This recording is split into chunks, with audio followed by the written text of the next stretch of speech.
Okay, Bismillahirrahmanirrahim. I am Dr. Mahibullah Wazir, and the topic for today is the knee joint.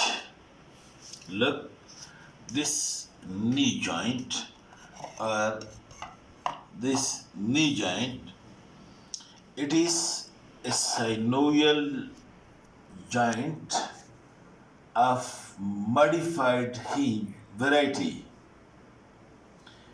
It is modified by the fact that in addition to flexion and extension, when the knee joint is in flexed position, rotation, the small degree of rotation is also being permissible at the knee joint, and it is because of this reason it is modified hinge variety.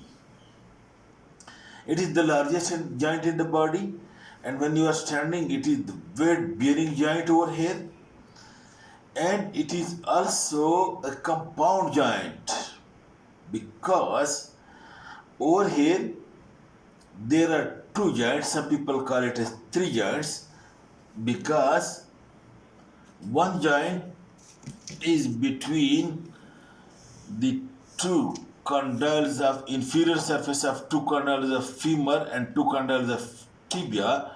Some people call it as the two joints between medial and lateral. And the third is that the patella, this one, which lies over here, this patella, it make joint with the femur. In this way, patellofemoral joint and femorotibial joint. That's why it is a combination of two or three joints, and it is called as the compound joint. Now, what are the articulating surfaces? Number one, because it is a novel joint, the articulating surfaces are being covered by hyaline cartilage. And number two, the articulating surfaces from above are, look, this is the medial condyle of femur and this is the lateral condyle of femur. The smooth facets, these are the articulating surfaces and the medial condyle of femur and lateral condyle of femur. And this V-shaped facet on the anterior surface, this is for articulation with the patella. And to describe, note that the medial condyle of the femur is oval and more curved and more longer than the lateral condyle. The articular surface, in the same way, it is more longer and oval and curved as compared to that on the lateral condyle. And then the patellar articular surface on the femur, you can see it is a V-shaped groove with a large articular surface over the lateral condyle and smaller one over the medial condyle. This is for the patella. Grooved or concave in the middle, and then this lateral area is more larger than the medial area. The same is true for the patella.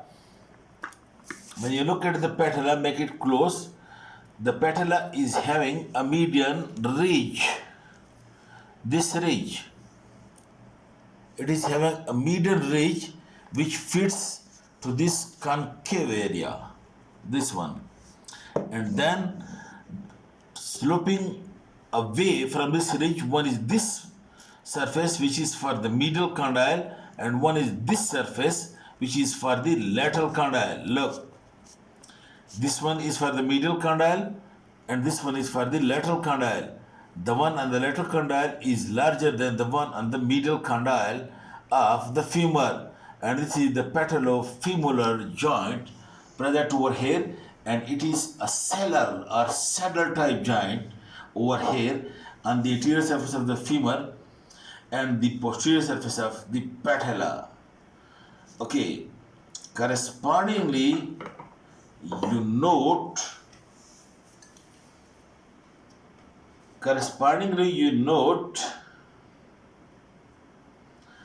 that in the same way as the medial condyle of the femur is more oval and long, in the same way the articular facet on the upper surface of the medial condyle of the femur or the tibia is more longer and oval, while on the later one it is almost circular, because the lateral condyle of the femur is the smaller and less oval.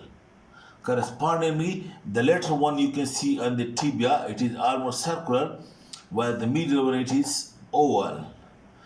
Okay, and between the two condyles in the tibia, this area which is called as intercondylar area with an eminence over here which is called as intercondylar eminence, this area is non-articular.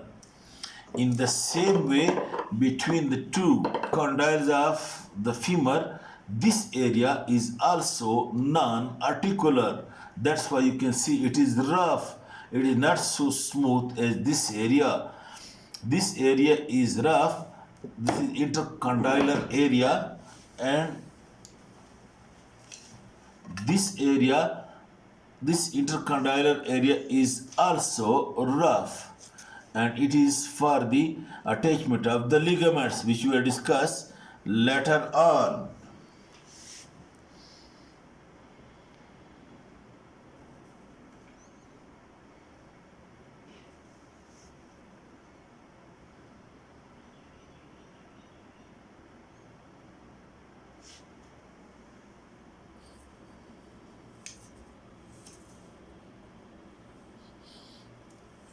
Then present over the articular surface of the tibia is especially C-shaped fibrocartilage, one on each condylar, one on each articular surface, and this C-shaped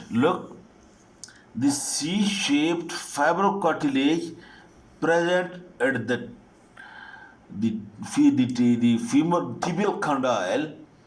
These are being called as menisci and called as medial meniscus and lateral meniscus. You can see each meniscus is a C-shaped fibrocartilage having anterior end and posterior end. In the same way, having anterior end and posterior end. Look, this is the medial meniscus, which is more over and longer than the lateral meniscus, which is smaller and circular, because these articular surfaces are also of the same size and shape.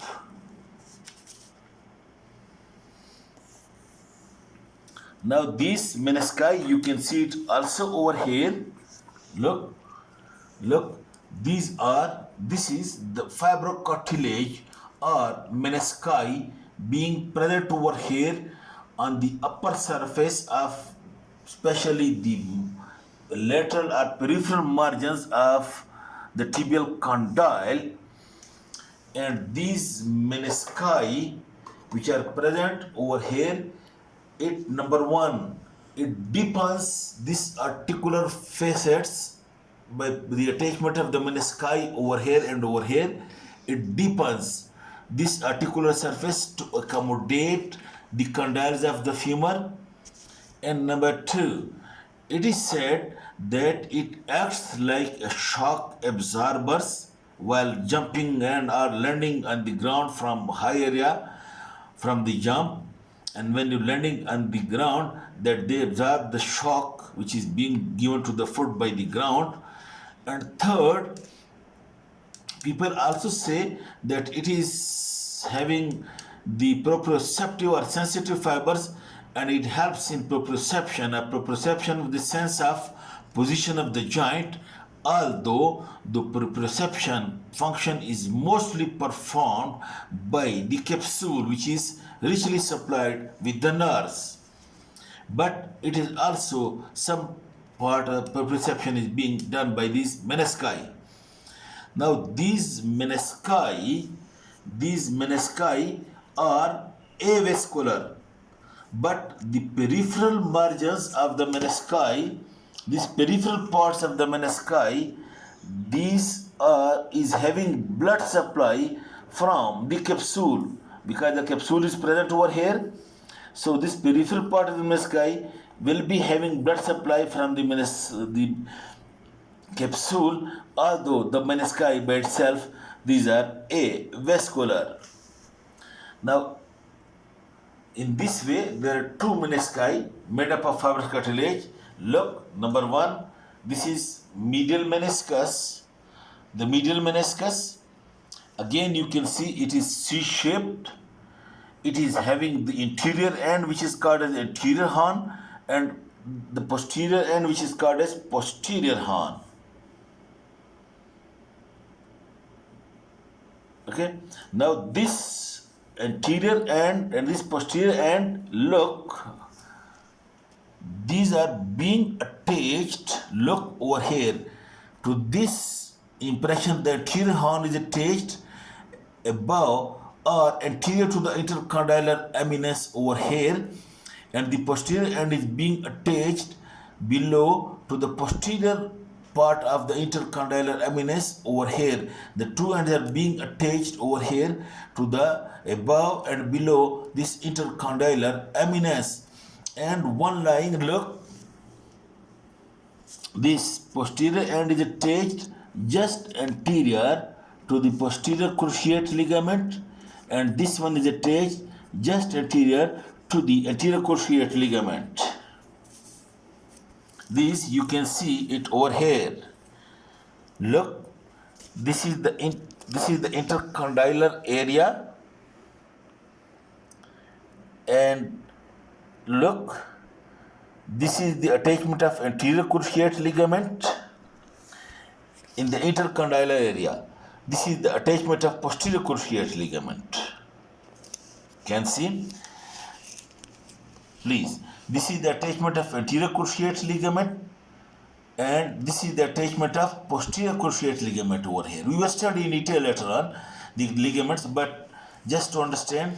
And now, look, just anterior to the anterior cruciate ligament, this is the anterior horn of the medial meniscus, and this is the posterior horn of the medial meniscus. One anterior to the attachment of anterior cruciate and one anterior to the attachment of posterior cruciate.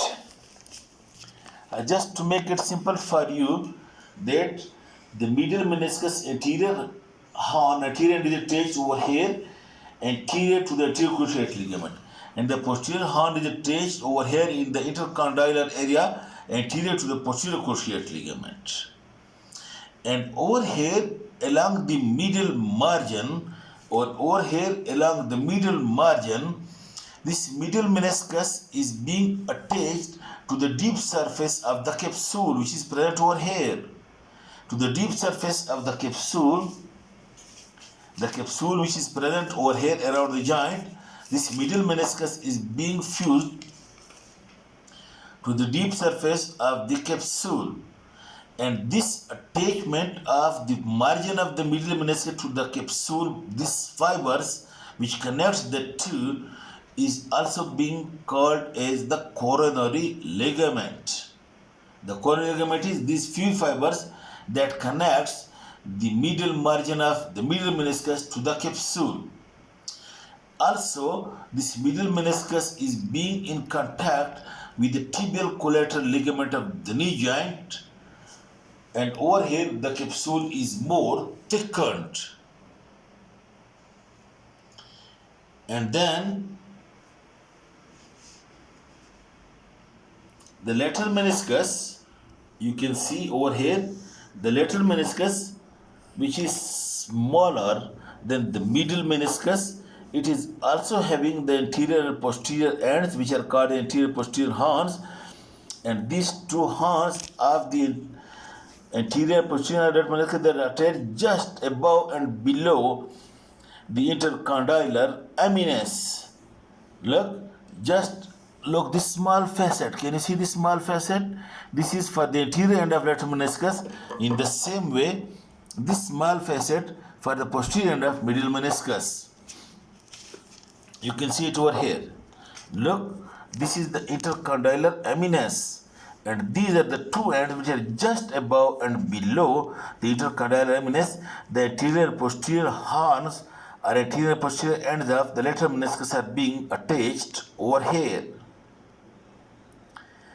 Alright, and note the point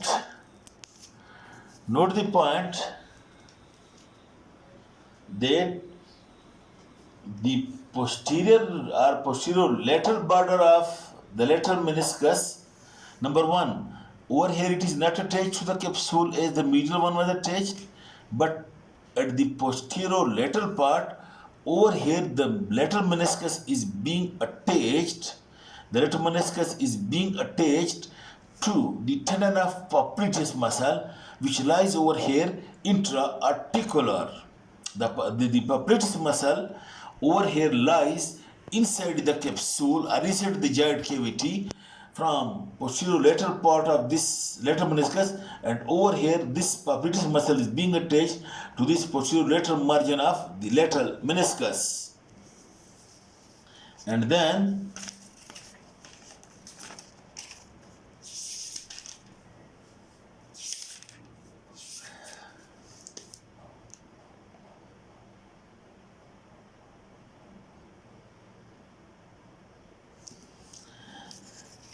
look over here, look again, look, this is the medial condyles and these are the lateral condyles of both the tibia and fibula, and over here is the lateral meniscus. From this posterior border of lateral meniscus, look, from this posterior fibers passes toward the medial condyle of the femur to inner surface of medial condyle of the femur. Two slips passes, one anterior to the posterior cruciate ligament and one that is the posterior cruciate ligament. One slip passes posterior to it and one slip passes anterior to the posterior cruciate ligament to the medial surface, to the lateral surface of the medial meniscus in the intercondylar area, and these two slips that extends from over here from this posterior border of lateral meniscus, these are being called as anterior and posterior meniscofemoral ligament. Anterior and posterior meniscofemoral ligament that extends from the posterior border of the lateral meniscus towards the medial condyle. Look, this is the medial condyle. Towards the medial condyle, but one passes anterior to the posterior cruciate ligament and one passes posterior, while the posterior cruciate ligament lies between the two. And these are called as anterior and posterior meniscofemoral ligament. Then you note another point, that the two menisci, you can see over here. Look, from this lateral meniscus, this band passes toward the medial condyle. This is the posterior meniscofemoral ligament, while the anterior one lies anterior to that. Look, this is the medial meniscus and this is lateral meniscus. While anterior, look again, this is the medial meniscus and this is the lateral meniscus. The two menisci are connected with one another by a ligament which is called as transverse meniscal ligament, which is being called as transverse meniscal ligament, a transverse ligament of the knee as well, that connects the two menisci. You can see it also over here. Look,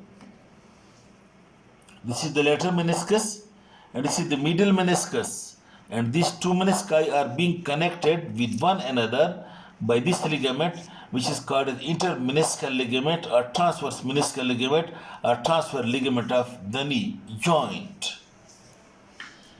Okay, then we will be discussing the ligaments of the knee joint, but at this time I discuss only one, that is the capsule of the knee joint. And look, again, you already know the capsule is always attached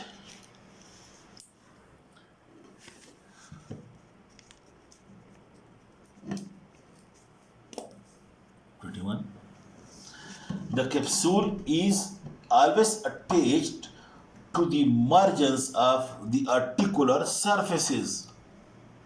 So superiorly, the capsule is being attached to the margins of this femoral condyle, but anteriorly over here, you know, the patella lies.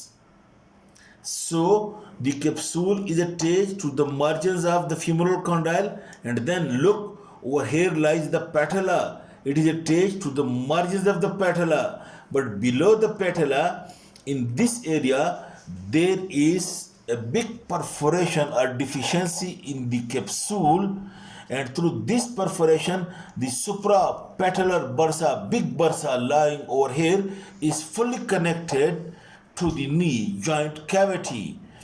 So capsule being attached over here and then to the margin of the patella, but in this area there is a big gap or perforation through which it is being attached to the suprapatellar bursa.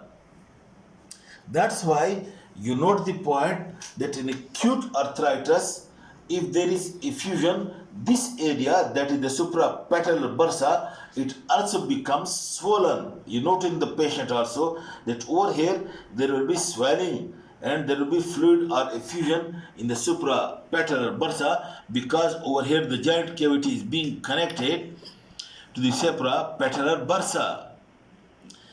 Then coming, the capsule is then being attached, look, along the medial condyle to the articular margins like this, and posteriorly it is attached over here again to the margin of this intercondylar area and to the margins of this the margin of the articular margin of the condyle. But over here in the lateral condyle, you see this groove, which is groove for the popliteus muscle, and it is said that the capsule is being attached above the groove for the popliteus. It is attached superior, and the origin of popliteus is over here. From the lateral condyle is intra-articular. But another group says that the capsule is being attached over here at the upper margin of the articular margin, and there is a gap in the capsule through which the tendon of popliteus enter into the knee, into the intra-articular, into the knee joint. There is a big gap in the capsule. Alright. While inferiorly,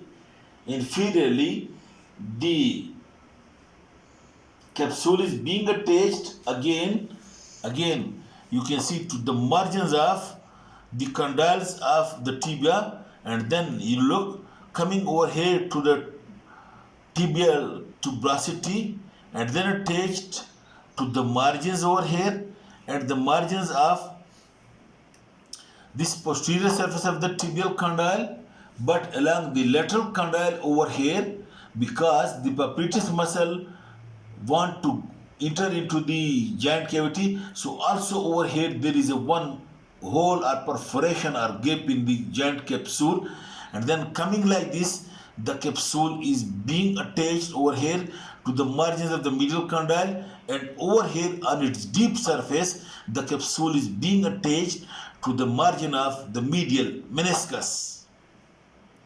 And on each side deep to this, and also capsule over here along the lateral condyle is attached to the head of the fibula as well.